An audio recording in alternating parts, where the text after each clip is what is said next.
Hi, I'm Sarah Chen, and this is the story of how I learned that sometimes family can be your worst enemy, especially in business. For 10 years, I poured my heart and soul into our family's small tech company, transforming it from a struggling startup into a $50 million enterprise. But sometimes success breeds jealousy even among those who should be celebrating your achievements. I still remember the day everything started, when our family business was nothing more than a small computer repair shop in a strip mall. Dad had started it 20 years ago, and it was his pride and joy, even though it barely made enough to support our family. My sister, Emma, was always his favorite, the one who got straight A's and went to an elite business school. I was the quiet one, the one who stayed behind to help Dad while pursuing my computer science degree at a local college. "Sarah, you're wasting your potential here," Emma would say during her visits home from college. "You should aim higher." But I saw something in our little shop that others didn't: potential. While Emma was studying theoretical business models, I was learning real-world programming and spotting gaps in the market. During my final year of college, I developed our first proprietary software, a simple but effective tool for small businesses to manage their inventory. It wasn't revolutionary, but it was user-friendly and affordable. Dad was skeptical at first, but when local businesses started buying licenses, his attitude changed. "Maybe you're onto something here, kiddo," he said, finally showing a glimmer of pride in my work. Those words meant everything to me then. If only I had known they were as temporary as morning dew. The business grew steadily under my guidance. I worked 14-hour days, 7 days a week. While Emma was climbing the corporate ladder at a prestigious consulting firm in New York, I was building something real. Our little repair shop transformed into a software development company, and our client base expanded from local businesses to national corporations. Mom watched it all with quiet concern. "Don't work too hard, Sarah," she'd say, bringing me dinner at the office. "You need a life outside of work too." But I was driven by a vision, and maybe, deep down, by a desire to prove myself to my family. 5 years into our transformation, we hit our first million in annual revenue. That's when Emma suddenly became interested in the family business again. She quit her job in New York and moved back home. "I think it's time I took my rightful place in the company," she announced at a family dinner. "With my business expertise, we could really take things to the next level." Dad beamed at her words. "That's wonderful, princess. We could use your professional touch around here." I sat there, fork suspended midair, trying to process what was happening. The company I had built from nearly nothing was being handed to my sister on a silver platter. But I swallowed my objections and tried to be a team player. Emma was appointed as co-CEO alongside me, despite having no experience in our industry. Dad said it would be good for the company image to have someone with her credentials at the helm. I focused on product development and operations while she handled marketing and investor relations. The next 5 years were a study in contrast. While I continued developing new software solutions and maintaining client relationships, Emma focused on creating a glamorous image for herself as the face of the company. She gave interviews about being a woman in tech and accepted awards for entrepreneurship, all of taking credit for innovations my team and I had created. Our revenue continued to grow, reaching $50 million annually, but so did the tension between us. Emma began excluding me from key meetings, making decisions without consulting me, and slowly pushing me to the sidelines of my own creation. Then came Dad's 60th birthday party. The day everything changed. The party was Emma's idea, of course. She rented out the grand ballroom of the city's most expensive hotel and invited all our business associates. It was more of a networking event than a birthday celebration, but that was Emma's style. Everything had to serve a purpose. I arrived early to help with the preparations, wearing a simple black dress that Emma immediately criticized. "Couldn't you have made more of an effort?" she hissed. "These are important people coming tonight." I ignored her comment and focused on greeting guests as they arrived. The room filled quickly with business associates, clients, and family friends. Emma worked the room like a politician, while I stayed in the background, making sure everything ran smoothly. During dinner, Emma clanked her glass and stood up for a speech.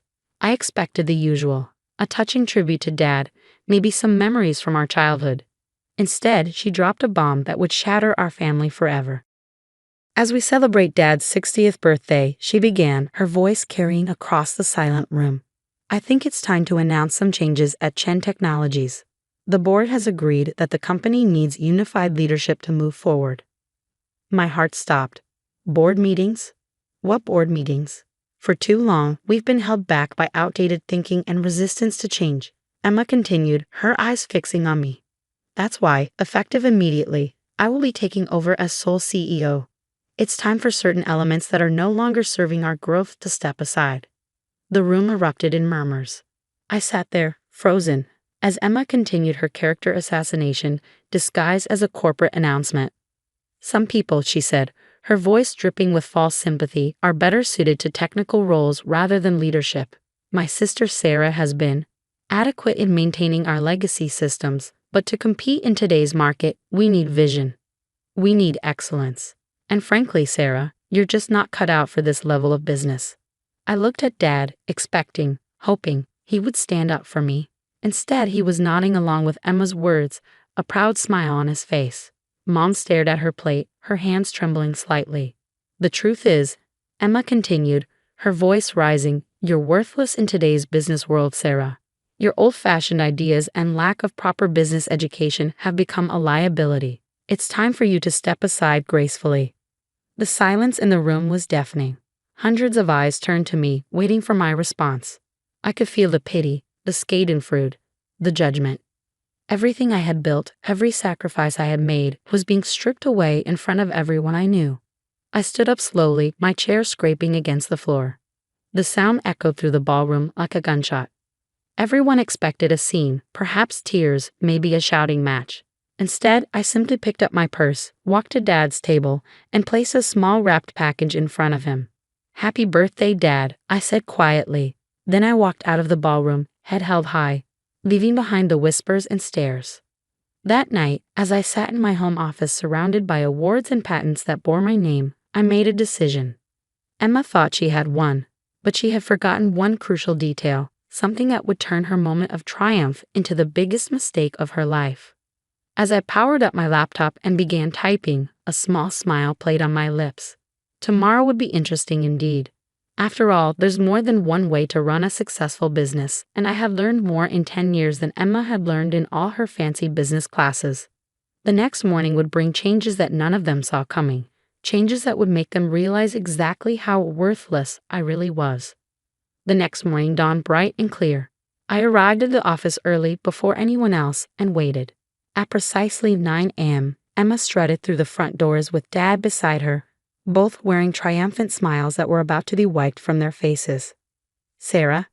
Emma's voice held a mix of surprise and annoyance. What are you doing here? I thought after last night, you'd have the dignity to stay home.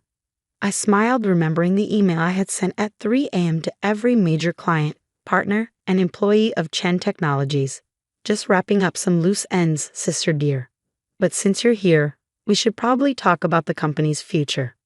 There's nothing to discuss, Dad interjected, his voice firm. Emma's in charge now. The board has already approved it. Ah yes, the board, I said, pulling out my tablet. Let's talk about that. You see, while Emma was busy planning parties and giving interviews, I was actually building this company, and there are a few things you both seem to have forgotten. I pulled up a document on the conference room's main screen. First, let me remind you that I own 51% of Chen Technologies shares. When we incorporated 10 years ago, Dad gave Emma and me equal shares of 25% each, keeping 50% for himself. But 3 years ago, when we needed capital for expansion, Dad sold me 26% of the shares. Remember that day, Dad? You were too busy attending Emma's award ceremony to handle the negotiations yourself, so you signed the papers without reading them carefully. The color drained from both their faces. Emma's perfectly manicured hands gripped the conference table. That's impossible, she whispered. Dad would never. Oh, but he did. I continued, pulling up more documents. And that's not all. The core software that generates 80% of our revenue, it's not owned by Chen Technologies. It's owned by my separate company, Innovate Solutions LLC. Chen Technologies only has a licensing agreement which expires, I checked my watch, about 10 minutes ago. Dad collapsed into a chair, realization dawning on his face. The renewal papers. The ones you asked me to sign last week. The ones you were too busy to read because you were helping Emma plan the party. Yes, those papers. I decided not to submit them. Emma's face contorted with rage. You underhanded little. Careful, sister, I cut her off. You might want to hear the rest before you finish that sentence. While you were busy announcing my supposedly graceful exit last night, I was sending emails to our clients. You see, most of our major clients have personal loyalty clauses in their contracts. They signed with Chen Technologies because of me, my expertise, and my track record. Last night, I informed them of the leadership changes and my departure. I pulled up my email showing the dozens of responses that had already arrived. Would you like to know how many have already triggered their contract termination clauses? Or how many of our top developers, who by the way are actually employed by Innovative Solutions, have already accepted positions at my new venture? The room fell silent. Through the glass walls, we could see employees gathering, whispers spreading as they checked their emails. Emma's perfect composure cracked as she frantically checked her phone. You can't do this, she stammered. The company you tried to steal from me? I finished for her. The one you thought you could just take over because you have an MBA and Dad's approval. That company ceased to exist the moment you decided to humiliate me in front of everyone we know. I stood up, smoothing my dress. So here are your options. Option 1. I walk away with my shares, my software, my clients, and my employees. Chen Technologies becomes an empty shell, and you can explain to all those important people you invited last night why the company's value dropped to zero overnight. Dad's face had aged 10 years in the last 10 minutes. And option 2, he asked weakly. Option 2, you both resign.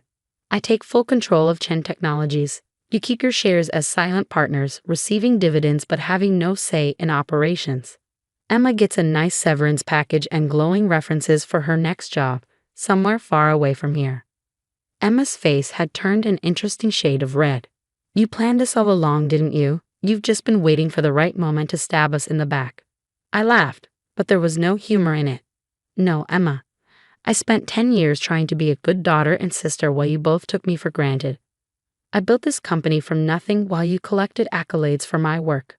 I only planned this. I checked my watch again, about 12 hours ago, after you called me worthless in front of everyone we know. My phone buzzed, another client termination notice. Time's running out. What's it going to be? The next hour was a blur of paperwork and lawyers. By noon, I sat alone in what was now my office, looking out over the city. The company I had built was now truly mine, but the victory felt hollow. Family relationships lay in ruins around me, trust shattered like dropped crystal.